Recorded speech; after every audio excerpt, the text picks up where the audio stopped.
Welcome to Ready, Set, Real Estate, where we will help empower and educate you on many different aspects of real estate, finance, and investing. Each week, we will expand your knowledge and uncover hidden truths. We will break down real-world scenarios and study actual how-to strategies. Anyone can buy real estate, but together we'll ensure you make smart real estate investment decisions. Now, here's your host, award-winning author, international speaker, and real estate educator, Lisa Gillett.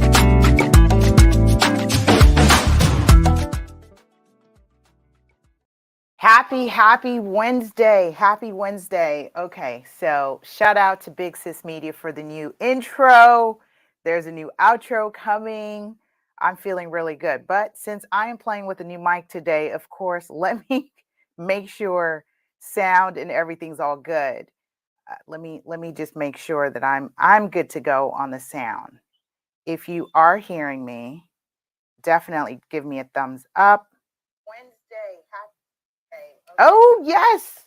The mic sounds brilliant. Okay. So I'm going to be honest. I just woke up. This is what I look like when I wake up. I just woke up.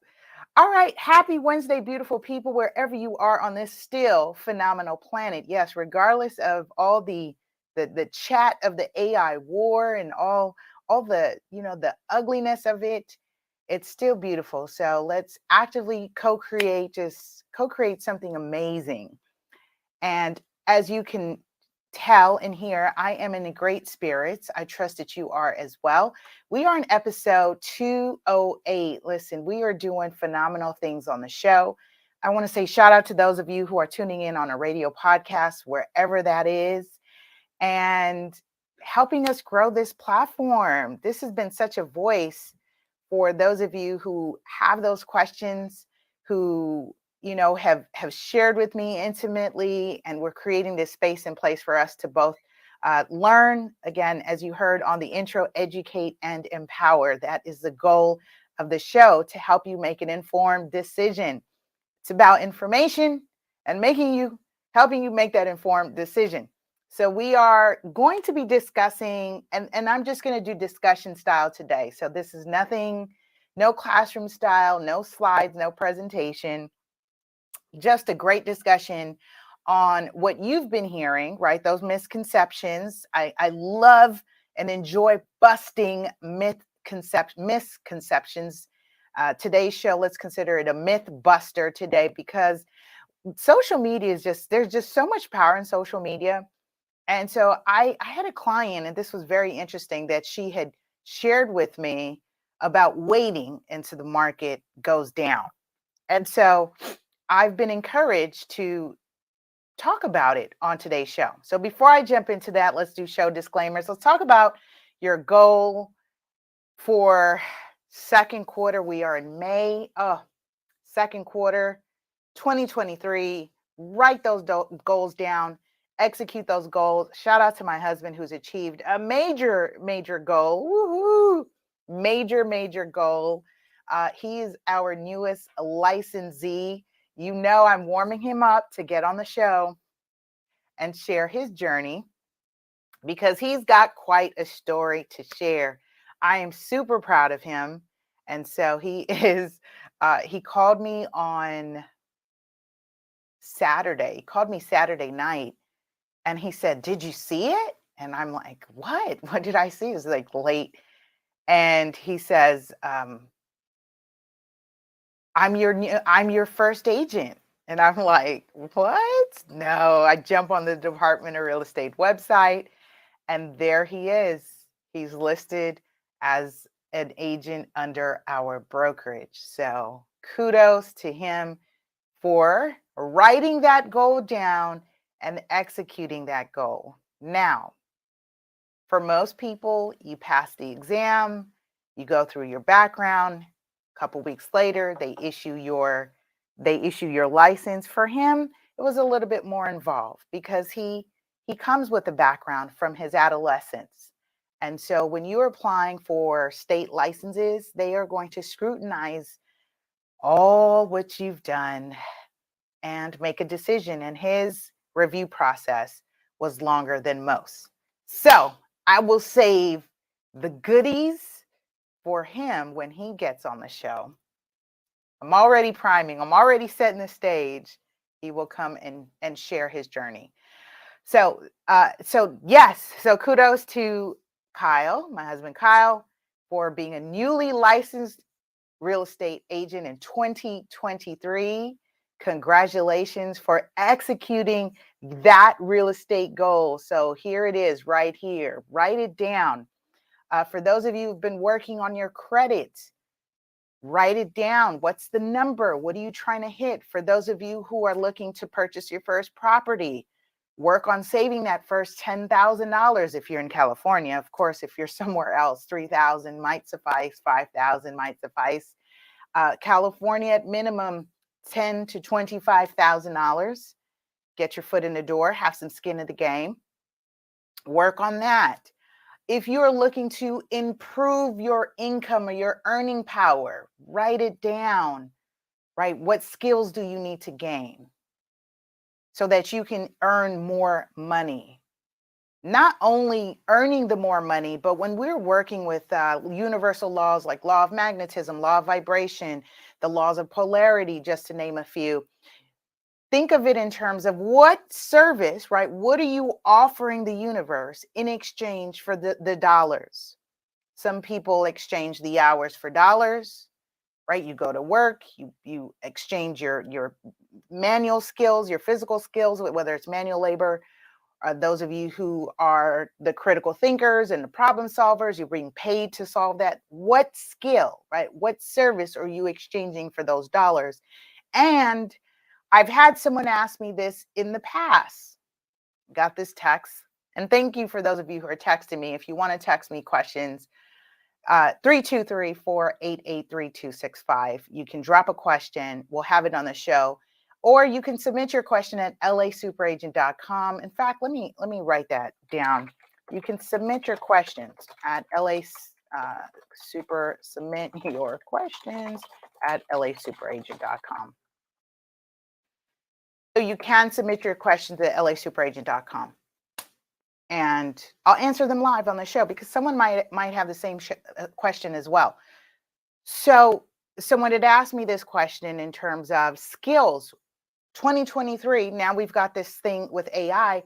What skill should you have? What should you be working on? And I have to surmise it like this. I have to say it like this. Specialize. It is now that more important to specialize. Because if AI can supposedly do what others can, then what you as a human doing and human being, you as the human doing, what you pour into that, your energy in that specialty, in that skill, is what is going to translate into dollars for you, into value for you. Okay? Got it? Thumbs up. Finding this helpful? All right. Moving along. You know the price of admission to get this real estate game. Brought to you by yours truly. Press 1 lets me know you're here. Press 2 lets me know you've shared it. Drop that in the comments below. And I do want to give a disclaimer before I get into the show, but I will not do that no sooner than this commercial break. We'll be right back. We know how challenging it can be to try and sell a home while also dealing with other financial and legal matters. We're here to help. Devenio Estates is the real estate firm you need to make sure your unique situation is handled as quickly and efficiently as possible. Our team of professionals has a combined experience of over 30 years in real estate, construction, and finance industries. As active professionals in the industry, we know the importance of timelines and pride ourselves in providing superior service without compromising integrity. We use industry software and copyrighted proposals so that our real estate agents submit accurate and complete listing information and buyer offers. Our goal is to exceed your expectations and set Devenio Estates as the go-to real estate firm for excellence in advocacy and superior services for our clients. Contact us today to learn more about our services. We're getting there. We're getting there. For those of you who are new to me, welcome. My name is Lisa Gillett, super agent, also known as super agent, broker, owner, CEO of Devenio Estates, independent boutique firm. So you are actually getting to see the face, right? The face of one of these real estate companies. I'm not this big franchise monster out here. We pride ourselves on being able to connect and serve with our community where representation, diversity, inclusion has always been part of our goals and mission, right? Because we know what it's like. We know what that experience is. I am short sale foreclosure certified and experienced. I absolutely enjoy and love doing probate and trust sales. And for some of you who have learned intimately, and I've shared on the show that I'm currently in law school, and I anticipate that my focus will be trust and probate and trust as administration as well. So I'm excited about that. I'm excited. Your girl's got goals. I'm taking my first state exam in August. I've got one more year of law school. I'll sit for the bar soon. And I think it's going to be a dynamic contribution that I will be able to bring as an added value. So this is what I said. I started off, how do we make more money, right? How do we increase our earning power, potential, and value? Specialize. So while I can do all of those things that you saw, we do crypto sales, we do multifamily apartment buildings, 1031, standard sales, downsizing, we get all that other stuff. Specialty. And what I'm specializing in is doing the probate sales. And I use that word very finite, right? Very loosely, not finite, but very loosely, not to call myself a probate specialist. I'm very careful, which is why I said certified and experienced, because in our industry, the real estate industry, there's no real specialist designation for probate. Like seriously, there's none, okay? So you learn it, you do it, and you do it well. Comes with experience, comes with continuing education, training. For me, collaborating and connecting with various real estate attorneys, or I would say probate and trust estate attorneys, and just building with them, networking, understanding a little bit more about process and procedures as it relates to probate code or the probate law. All right. Good stuff. So disclaimers on the show as we're talking about, let me get it up here, talking about waiting for the market to crash. So disclaimer on the show, the information provided on this show is not meant to be legal or tax advice. Please consult those licensed, reputable professionals regarding your unique situation. I see some people in the building. Shantae Earl is in the building, my brother. Where are you, Shantae? Where's your area of practice? So this is another realtor colleague, real estate professional. I've watched Shantae grow. I see, Shantae, you're doing your thing in speaking. So I am, hats off to you. Grow, right? That's the goal, grow. And I know you have an organization that you've been doing in terms of empowering, I think, is it young men? So I share that to say that I see you doing your thing. So congrats. I think your son also is a graduate. I'm just kind of catching up with a lot of things that I see people kind of post and just give you an opportunity to build. So Shantae Earl, he's out in, just kind of drop it in the chat. What area do you serve? And I know you've experienced, or kind of back in the day, and probably keeping your eyes open, which is probably why you're here, is because you used to do investing, right? So investing and just getting to that place. So yes, Shantae Earl is in the building doing this thing. All right. So shout out to those of you who are tuning in from our various channels. Inland Empire. He says he's from the Inland Empire. So thank you. So serving the IE. You know what I think is funny, Shantae? And I'm speaking of myself too. I think it's really funny that the real estate industry prides itself on holding these networking opportunities so you can refer business to other agents. But isn't it funny, like out of area? So like, how many listings have you seen in the IE come from agents down here in LA? Right? We're not even in the IE. And you see, like, they could have referred that out, right? And got that, that mail money, that referral check. What's your thoughts on that? And vice versa, you having an opportunity of listing, you're in the IE, and I don't know, do you take the listing if it's in the LA area or, LA Basin area? You're like, shoot, heck yeah, the average price is of 700,000-800,000. Heck yeah, Lisa, there's a $21,000 commission. And I think that's kind of the challenge here, right? When we talk about networking and referring it out, for out of areas. But what agents don't realize, if you are a realtor, right? If you're subscribed to the realtor organization, it's actually considered unethical for you to take a listing that's not in your area. So to be continued on that discussion. I just find it very interesting that that's what we do. And why is it?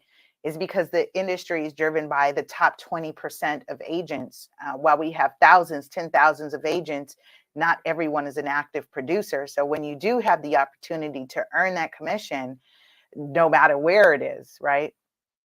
Although COVID has changed that. I know people were commuting far away because traffic wasn't too bad with kind of things being shut down, but now you kind of you rethink, is it worth driving the 2 hours, right? Is it worth driving the 2 hours? So that allows me to segue right into the show topic. And this is this thing that I see trending right now, waiting for the market to crash. What have you seen out there? What have you been seeing about the market? I've been reading, so I get news from, I like Housing Wire. I like reading the business journals. I like reading some of the LA urban architect and development newsletters and magazines. I follow the money. I pay attention to what the Federal Reserve is doing, and so that way I can formulate an informed decision. Now, of course, I gave my disclaimer on the show. I have no crystal ball. This is from experience and what I've seen. When I jumped into the market, I jumped in 2006. I was a new licensee in the business, and I had no clue. I was so green to the symptoms of a market crash. I had no idea. I had no idea that what we were saying, right? I didn't know what we were experiencing. I was so green to that. So Shantae says it's going to happen anytime soon. You sound like my man, Robert Kiyosaki. Robert Kiyosaki says it's going to happen. He's been declaring this market crash for a very long time. So I have a contrary position in terms of market crash. And then let's define this. Let's define. Oh, it's not going to happen. Okay. Okay, he says not going to happen. Okay, cool. Because I was gonna be like, cool. I'll play devil and angel's advocate here, but it's okay.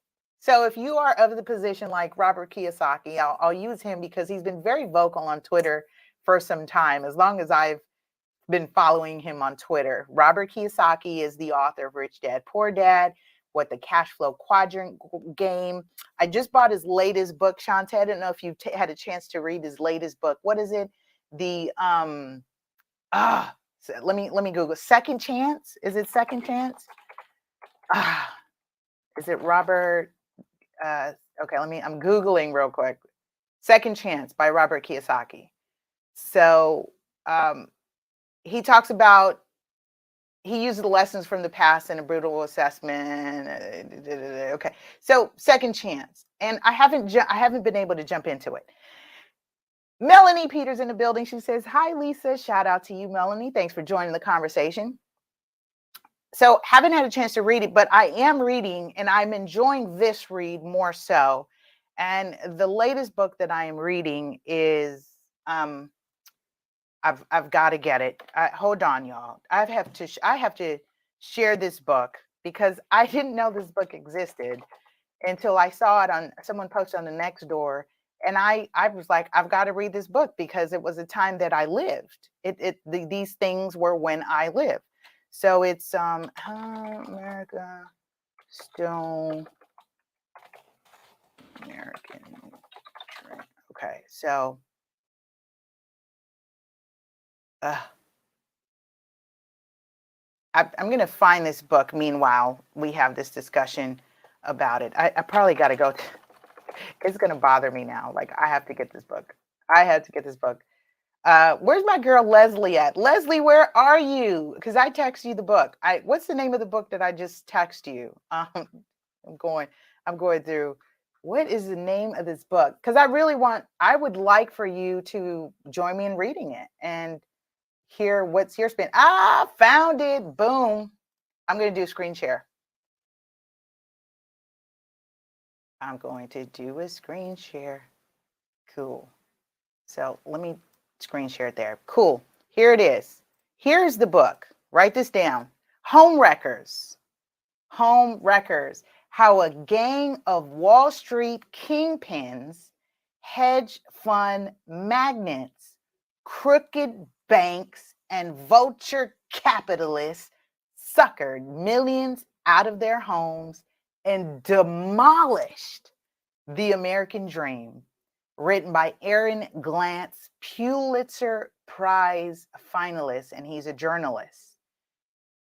I am enjoying this read, and it's drawing some emotions out of me. And it's interesting to hear the stories. There's conversations about reverse mortgages, which, by the way, I have a workshop coming up next Saturday. Let's go to the realestatelife.events. I also want to share that real quick. So realestatelife.events, this is the event that's coming up. So how to undo a reverse mortgage, avoid foreclosure upon death of a senior borrower. Next Saturday, this is our next real estate community event, workshop happening at 10 a.m. Make sure you go ahead and register, okay? So click that register button. It is free for community, local residents, licensees. There is a charge, right? There is a charge. But if you are a real estate licensee, I have stuff coming up for you. And so stay tuned with that. So I say that in the breath of having this discussion of this book here. And I want to bring it up because I like props. So not that one.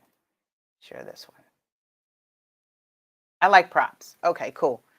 Buy to lease trend. Ooh, okay. That's exactly what this is what I've pivoted to. That's what I've pivoted to in terms of assisting sellers, property owners, now property management, right? We've had to pivot to that. So we are seeing that. That's a good point.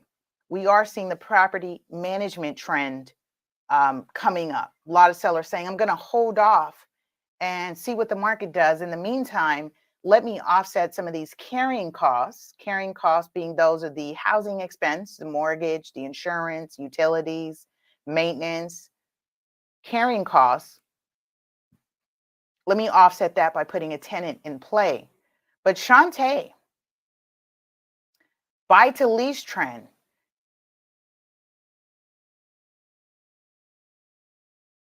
So here's what, as I'm processing the buy to lease trend, because even on the rental side, I have some owners that they've been really stinged, right? What is it when you've been hurt now and now you don't want to get involved with tenants? And in fact, I just spoke with one of my investors a couple of days ago, and he says, I'm looking for some deals, Lisa. I'm still active, but no tenants. He said, I had no idea that the city council was going to do what they were going to do or vote the way they did as it relates to tenant protections and the extensions that they have put into play.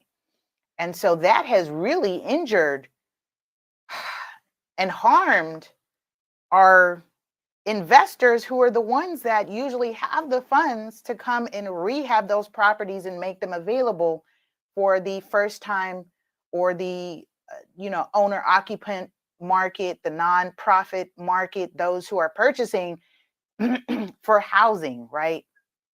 Not so much about the investors and the Wall Street. I talked about them on the other show, but this right here, this book gives you insight to exactly what happened when I had shared with some of you in the past shows that that shadow inventory. Shantae, you remember? I think we were kind of discussing back then about the shadow inventory that never hit the market, right? He's like, yeah, he's there. He's there. You're like, cue that comment right there. I talk about shadow inventory and you drop it right here. The big hedge funds came in and hurt the community during the last recession. Absolutely. And so this is why I want to address this question.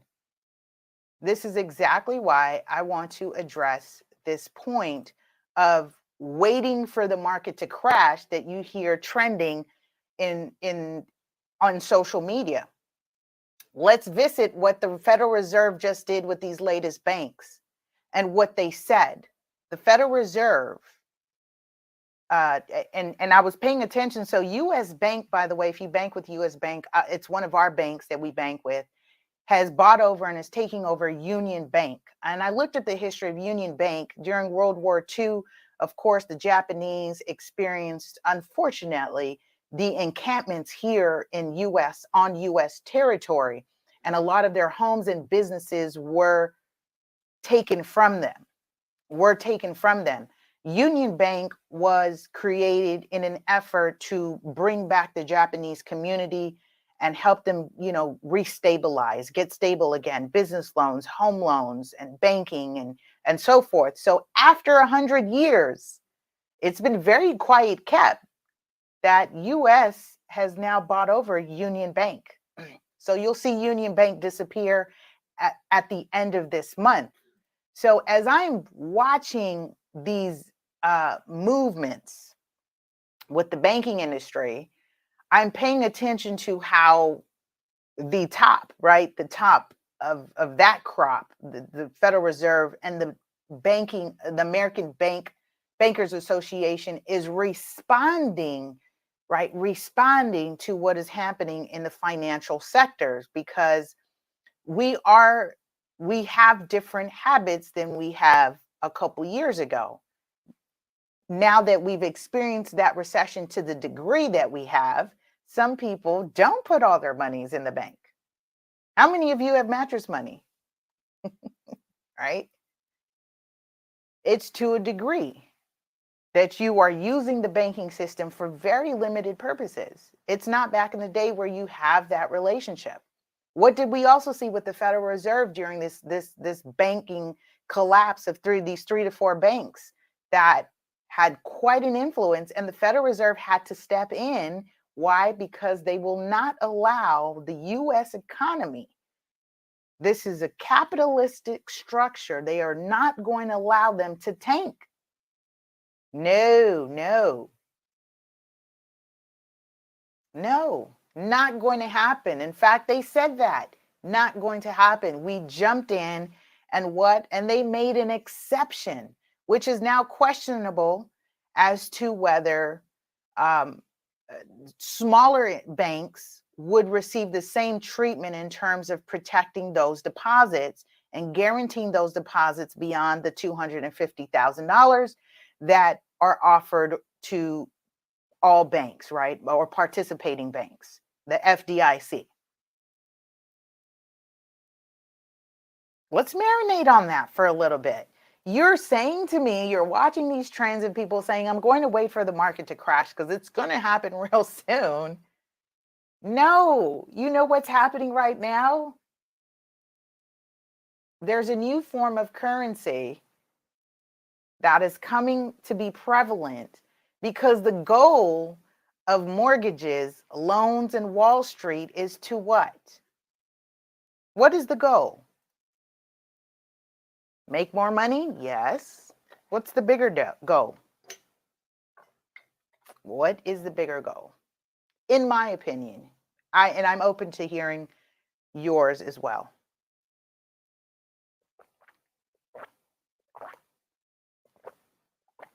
Fresh squeezed juice. I've been juicing, y'all. I've been drinking juices. My husband's been juicing. and I've lost weight. Feeling great about myself. So what is it? Wall Street. The system here is to keep you indebted.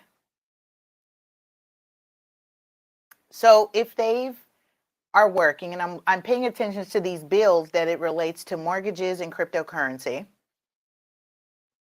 And if they find a way, which they have, right? I'm hearing about there's it's patent, and there's a bill into effect that's going to affect the crypto arena. And so the government's involvement of that is basically guaranteeing the indebtedness. They're in debt. Right now, the conversation is about raising the ceiling debt. And if they don't have the funds to pay their bills come June. So that's happening in one arena.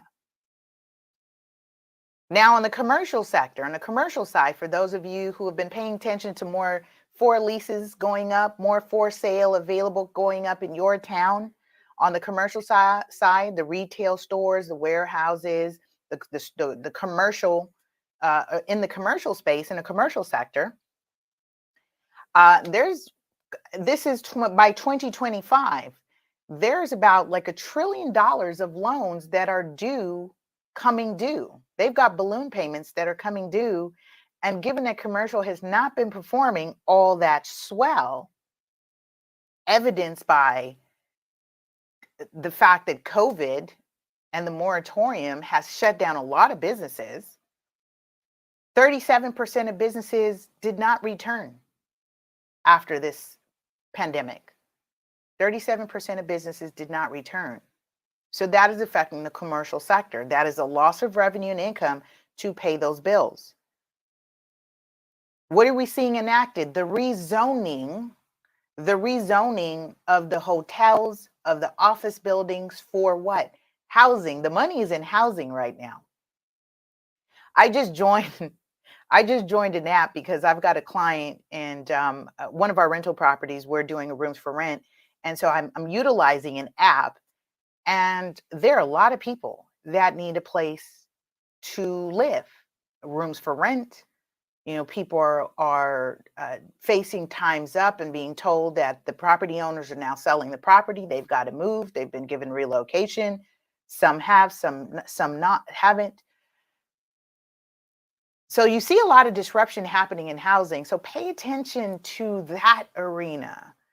And since we're dealing with housing that has this trickle down effect with people's stability, their ability to work, when their ability to work, earn their money, therefore affects disposable income and their ability to put into the economy, to circulate in commerce, right? To keep this thing churning. But if we have this disruption in housing, as we're seeing, now we're dealing with an issue, right? A bigger issue. So it'd be interesting to see this next administration that comes into play now, given that we're also going into a presidential election campaign season, right? Wow, there's a lot happening. So I get why people are saying, I'm just going to wait for the market to crash. And here's my opinion, not going to happen. You know why? Because in my opinion, according to this book as well, the biggest gangsters of our economy rather commit fraud, defraud the American people in the system than allow this thing called commerce, capitalism, to crash. They're not going to walk away from their bread and butter that easy. They were willing to commit fraud, take the multi-billion-dollar fines, smack on the hand, and the walk-away salaries, than to allow this economy to tank.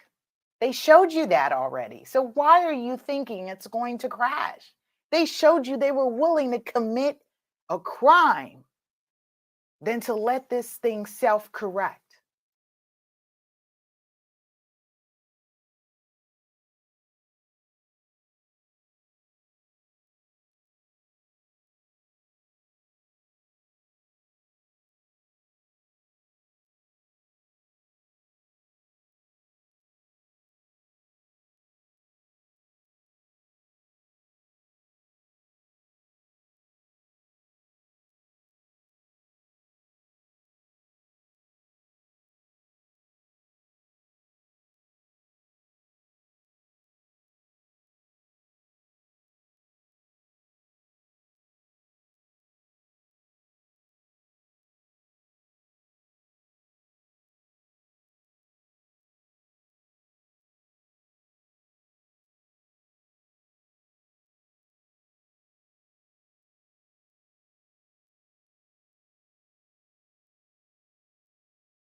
This is getting good. Okay, how's that? Better?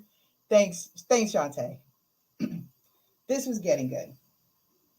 And I'm going to wrap it up here because I feel like I'm on a rant here, but I wanted to make sure that we have this discussion. So where I'm going to say the Federal Reserve showed us, right? The Federal Reserve showed us where we would end up.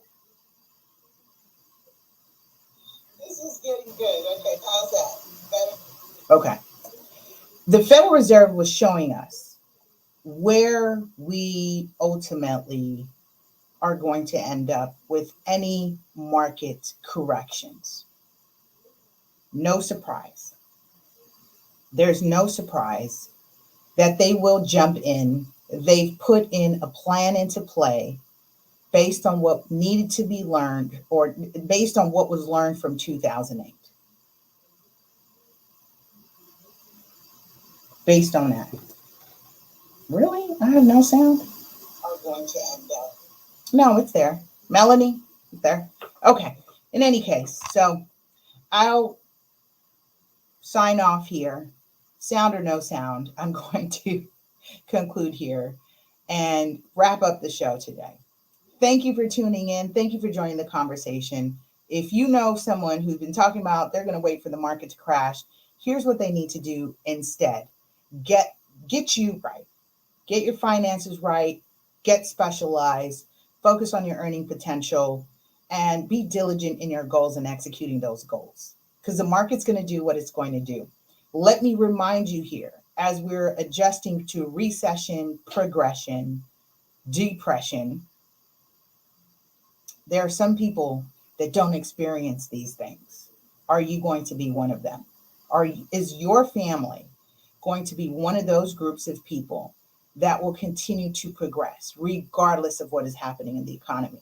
Because I have said and declared for certain that me and mine, right, my tribe, my family, we're going to do well. We'll be fine. We're not operating from a fear-based programming. We are going to be fine. And that's where we are with it. ERGJ in the building. You chimed in right when we're getting ready to wrap up. It was a great show. It was a great show. And some folks have really got to check themselves on thinking or being led on what social media is saying in terms of what the market's doing, what they should be doing. As I wrap this up and conclude, focus on what you should be doing, specializing, affirming to yourself that you and yours will succeed, will be successful, will not experience a recession, a depression, and it'll be nothing but progression. All right. With that, I say, have a powerful and productive week. We'll see you next week on another information-packed episode of Ready, Set, Real Estate. Take care. Thank you for listening to the Ready, Set, Real Estate podcast with Lisa Gillett, the LA Super Agent. Please like, subscribe, and share LA Super Agents